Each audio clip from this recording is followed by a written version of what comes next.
Hi everybody, I'm Paddy Hunter-Murphy, and this is the Senior Pickleball Tips Podcast, where we discuss everything pickleball as it relates to us seniors. Oh, hi everyone, Paddy here from Senior Pickleball Tips. I have with me today my good buddy, Coach Phil Mann. He's a coach here in the UK, a pickleball coach, and I have the honour of being his doubles partner. But I say that, but we've not actually played competitive doubles yet together. So we're going to be chatting today about that and partner communications, and we'll see where that goes. Hey Phil, how you doing? I'm doing fine. I'm great. Good. How you doing, Paddy? Good. It's a bit weird because normally we see each other on the pickleball court, but we're facing each other across a Zoom call. But hey ho. So yeah. Phil, we're going to be talking about partner communication. We know in pickleball, communications is pretty much the key to everything. A good doubles team, it's all about communications. I would say especially for senior pickleball players. And it's not just about necessarily yours, mine, but that's really important. That's probably half of communication, it's just yours and mine. But obviously good communications before the game, we'll talk about that, during the game and after the game. So, Phil, we have a match together in 2 weeks' time, don't we? When's that? 2 weeks' time? 28th of June. That's it. Yeah. 2 weeks' time. We're in the 50 plus. Phil's 57, I'm 66. Poor him. We were going to discuss, what's our partner communications going to be? I'm assuming I don't think our opponents will be listening to this. I really don't. What should we be doing on court, Phil? We should talk about, before we get on court, what should we be agreeing? Very often you'll see, or you'll actually see your opponents discussing tactics, and very often during the warm-up they've worked out which player that they're going to target, because pickleball is one of those sports where it's very easy to target the one player, and that's where they're going to that's the underlying and fundamental tactic of what they're going to do. And so I guess we're also going to discuss and work out which is the weaker player and which one that we're going to target the most. That seems to make sense to me. So the chances are it will be me that they're targeting, I should think. It may be. It's not always the case. I think Southeast Doubles League, which you played as well a couple of weeks ago, there was a lady who ended up on our court, and she had a disastrous first few games, but it turned out that she was one of the stronger players because her soft game was absolutely incredible. Right. Was absolutely amazing. And to begin with, I thought, I'm going to target, she is the weaker player, I'm going to target her. But as we went through the games, it turned out that her soft game was so strong, every time you dinked it to her, it would come back. And she was fast. She had very, very fast hands. So at the kitchen line, she was super strong, but her game from the baseline and approaching and transition were not as strong. But once she got to the kitchen line, I would dink to the other player. Interesting. So I suppose then one of the first things to do before getting on court is discuss each other's strengths and weaknesses. If she had said to you before you came on court, look, I'm pretty good at dinking, but the rest of my game ain't so great, then I guess you'd both be putting in a lot of third shot drops and doing it from there. Yes. It's one of those situations where a lot of players won't admit to weaknesses. Yeah. I think that's probably where, if you've got a trusted partner, you can discuss this and admit to what your weaknesses in your game are. Yeah, well, I got to say, for the record, Phil, my weaknesses are my forehand, my backhand, my lob, my dink, my third shot. No, I'm only joking. But I suppose one of my weaknesses is the reset shot, I got to tell you. So from the back of the court, from the transition zone, I find it hard to reset it properly without sort of popping up really high. I personally think the reset shot, digressing a bit, but most people seem to think that they need to play a perfect reset. Yeah. And really, the reality is you don't. What you have to do is you have to know when you've not played a perfect reset and get ready to defend. Because you see too many times people will hit the imperfect reset or the imperfect drop, and they'll just keep moving in. Yeah. And then they'll get the ball smashed at them. But in terms of communication, you're my partner. I'm communicating to you. Look, my reset shot ain't great. It's okay, but it's not great. Is there anything that we can tactically do about that? What I do on your shots, like the reset, what I tend to do is I'll tend to stand a couple of feet in front of you when you take the shot, and I'll watch the shot, and if it looks good, I'm that much closer to the net, right? So I can get to that kitchen line and maybe cut off any return. Or if it's bad, I'm not that far from you, I can then go back. Yeah. I can retreat, and then I can get ready to defend. So it's not the end of the world. And that kind of thing basically is like a partnership, isn't it? We were both moving together and going back together. So it's that understanding. So is that very much, someone said you tie a piece of string between the two players and you move forward together and left and right together, generally speaking. Figuratively speaking, yeah. Now, middle balls. What are we going to do about middle balls? Interesting situation, actually, because I was in recreational play just last week, and we were playing two fairly good guys. You could tell they had communication problems, because when we hit balls straight down the middle, they'd leave them, and they'd look at each other and saying, that was yours, that was mine. Yeah. And then one of the guys said, look, we're going to play what they call, he said, the X, which is is forehand dominance, isn't it? And even then, when he discussed this tactic of playing the X, we sent another ball straight down the middle.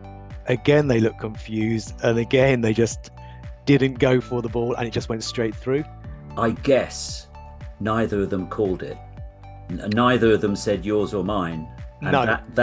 I think that's probably communication in pickleball 101, as the Americans say, is when the ball's going down the middle, you've got to basically call yours or mine quick.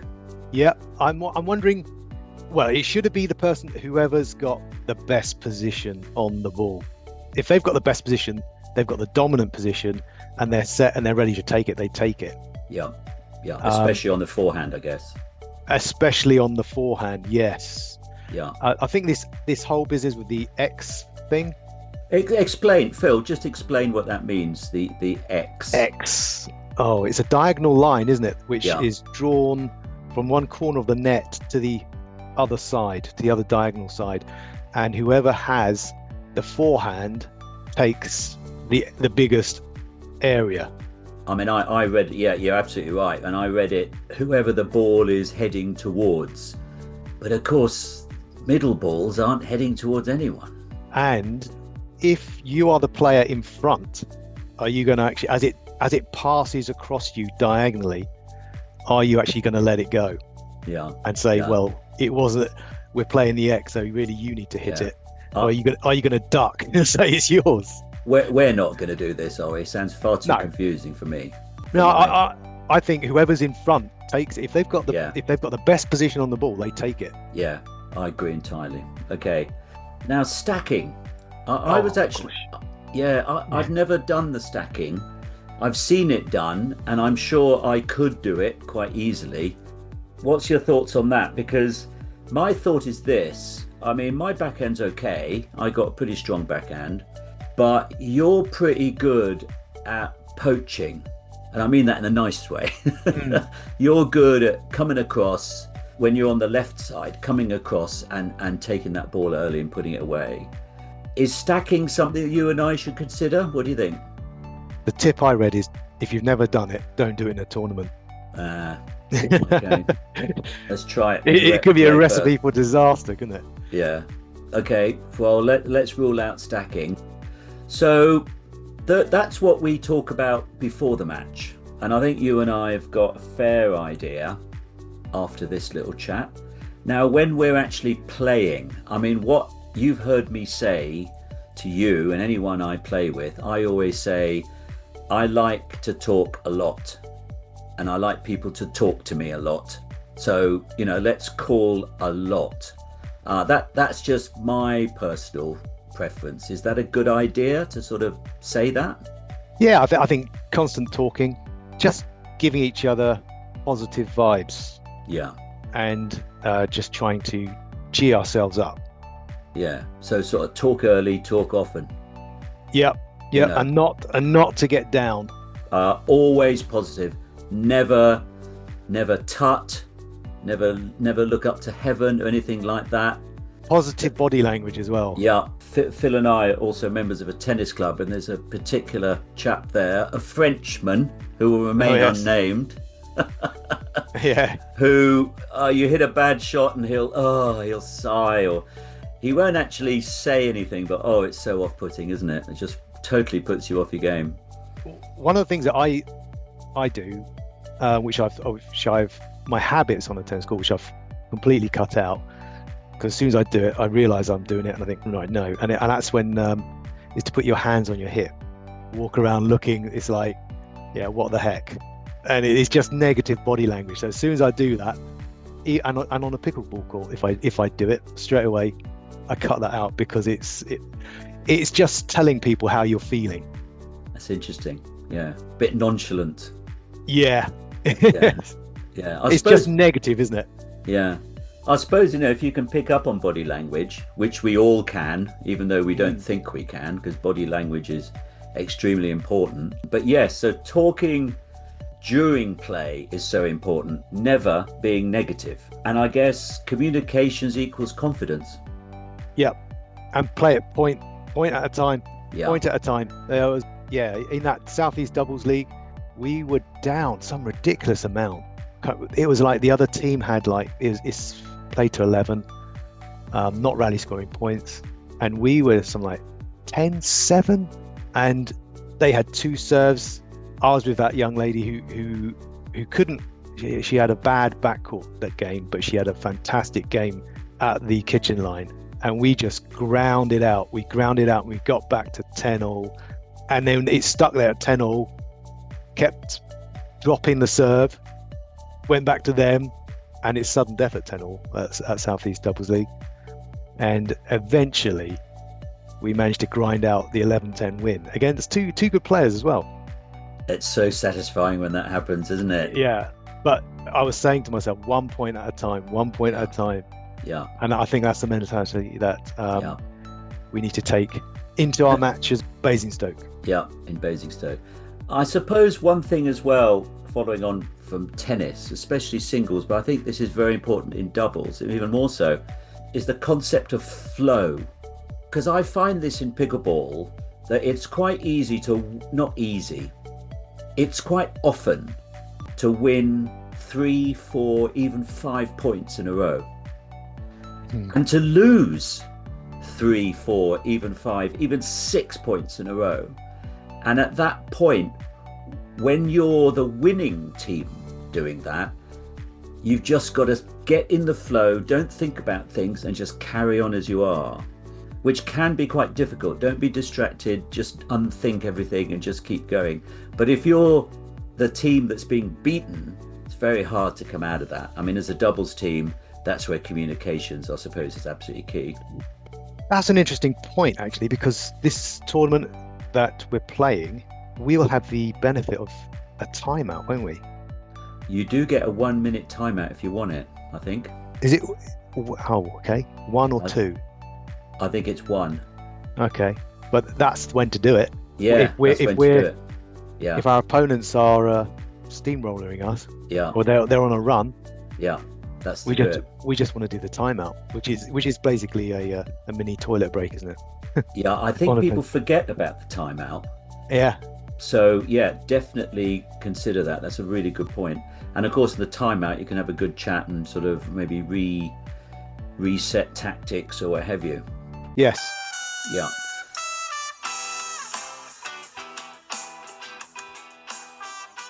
I just want to take a minute to tell you about seniorpickleballtips.com. Are you frustrated that your pickleball game just isn't improving? Tired of endless YouTube scrolling, confusing advice, and feeling like you're stuck at the same level? you're not alone. SeniorPickleballTips.com is here to help you change that.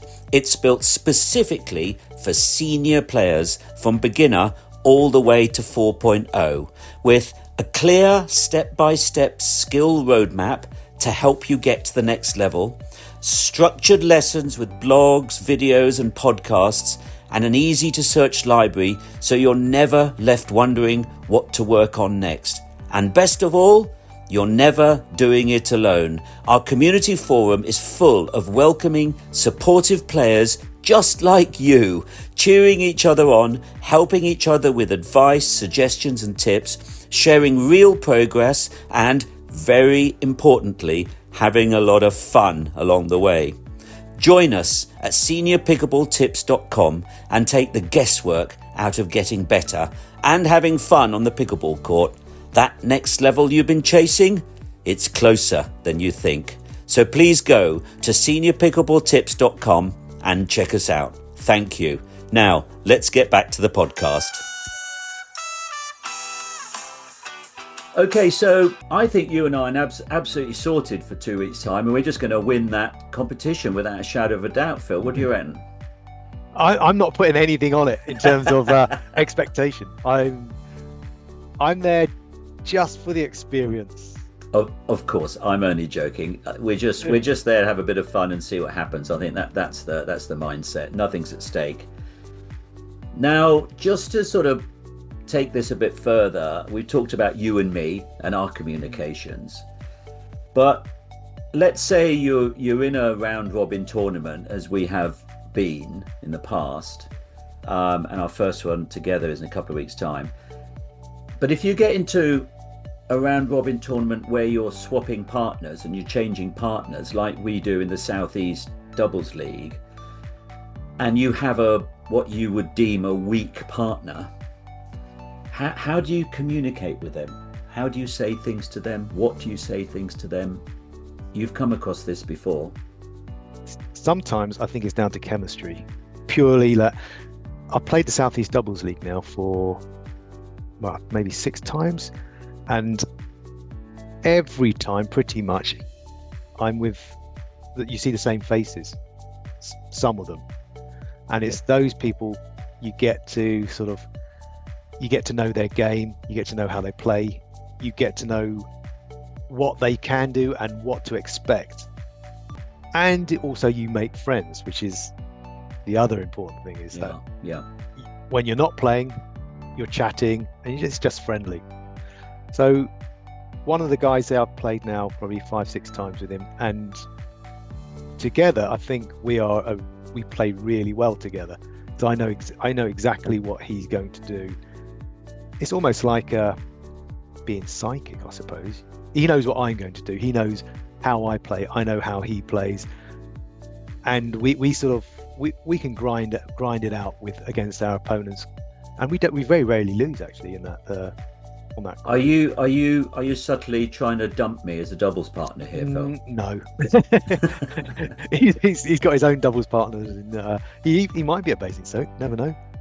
But let's just move on a bit. We've been talking about tournaments. We've been talking about competitive play.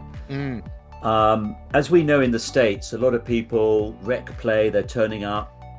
They don't really know the people they're playing with, and communications there is still key, isn't it? I mean, what I would do, as I always do, whenever I play doubles, I say to whoever my doubles partner is, I like to talk a lot, and I think we should call a lot. That's how I say it, in a friendly, smiley way. Is that advisable? Would that cheese people off, do you think? No, I think 100%. The key there is the word you used was friendly, because very often if you're put into these situations where you're playing with people, sometimes you vaguely know them, sometimes you may not know them at all, and if you take it too seriously, it will basically hinder you as a partnership. I mean, you may not have the chemistry as partners, but you can work on it. It's a bit like a marriage, I suppose. A temporary marriage for 15 minutes maybe. Yes. But you've got to work at it, because you haven't quite got the chemistry there yet, because you don't know your partner well enough. and I think you have to settle them, and you have to be, like you say, friendly. Yeah, yeah. I mean, I'm just trying to think what Paddy's two rules on this are probably, as I've said, just be really friendly, just introduce yourself, get their name, remember their name, always pretty helpful. And I always, as I say, I like to talk, I'm a bit chatty, and let's play. And the other big rule, which we've touched on before, is always positive. Always positive. And if they hit a fairly simple one in the net, it's no worries, no worries, let's just push on. Maybe don't ignore it, because I think almost if you ignore a really bad shot, it's almost you can kind of hear the deafening kind of negativity, or some people could. So if my partner, whom I don't know very well, hits a bad shot, I'll just say no worries, oh yeah, don't worry about it, we'll move on. Again, hopefully that goes down quite well. I don't really know. It's what going back to that quote, I think Pete Sampras quoted it, didn't he? He said, to be a great tennis player, you need to have a very short memory. And it's basically to forget your mistake and then go forwards and reset yourself mentally. Yeah. And reset your partner. Remember, if you're in doubles, you've got a partner to think about. So you've got to put them at their ease and keep them at their ease. And even if you lose 11-0 or 11-1, it doesn't matter. You're on court, you've had fun, and that's the whole point of it, I guess. Especially if it's recreational play. Yeah, I'm talking about rec play at the moment. Yeah. Because sometimes you'll get players who go to rec play and they'll actually play it like a competition. Yeah, I don't think that's a good thing, personally. I'm going to be devil's advocate a bit, in that you go to rec play, but you sort of treat it like practice and training. Oh, sure. And sometimes you want to develop a more aggressive game, maybe, and it might come across negatively with your partner. But what you're trying to achieve in your recreational play, I suppose, is to still improve.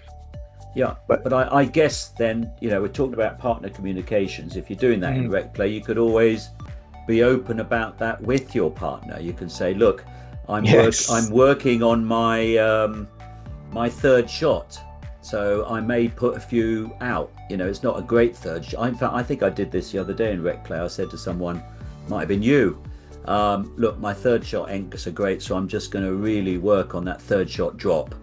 And I made a lot of mistakes, then it started going in. So I suppose, just be straight with people, I guess. The communication is key. When are you going to start working on your body shots then? Because that's going to be an interesting conversation with your your court buddies. It will. But again, body shots, I think, it depends on so many things, doesn't it? It depends on your rating. It depends, obviously, if it's competitive, then it's open season as far as I'm concerned. If it's rec and you're playing with a bunch of buddies and you want to practice that, then I think that's fine. But in sort of very general low-key rec play, I think you've got to be a bit careful. And if you do hit a body shot, you don't have to slam it, Yeah. Luckily, it's not the same in tennis. If you did that and you targeted your opponent all the time with a tennis ball at full pace, legal, but questionable. Yeah. Whereas in a pickleball, doesn't actually travel as fast, and it's a very light ball. Yeah. So excellent, Phil. We've talked about partner communications. We talked about competitive partner communications. You and I now have a fantastic communication strategy for 2 weeks' time. Maybe we'll be fine. And we've talked about in recreational play as well, if you sort of meet someone and you've never met them before, how to be friendly, to be positive, and not to worry about things too much. We've talked about, if you have a weak partner, how never to be negative, always be positive. Just, you've got to think about them. If they hit a bad shot, it's no worries, don't worry, we can move on. So I think partner communication is key, and it will be interesting to see how you and I do on our communications, won't it, in 2 weeks' time? I'll be smiling at the end of it, I'm sure. Yeah, absolutely. I mean, that's what it's all about. That's all it's all about.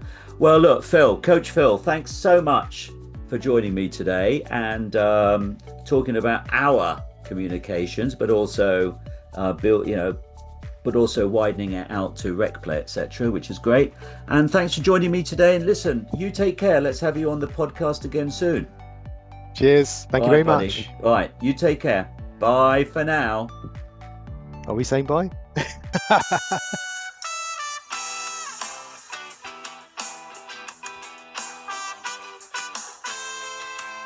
Thank you for listening to the Senior Pickleball Tips podcast, and I really hope you enjoyed it. Now remember, we've got the Facebook group, we've got the seniorpickleballtips.com website, so please head on there if you want to be more involved. It would be great to see you. Okay, my senior pickleball tips friends, paddle up, stay safe, and most importantly, have fun. Don't want to miss an episode? Then follow and subscribe to the Senior Pickleball Tips podcast. Find it on Spotify, Apple Podcasts, or Amazon Audible. Or even just ask Alexa. And please leave a rating and review. Okay, folks, we'll leave it there. See you on court. Bye for now.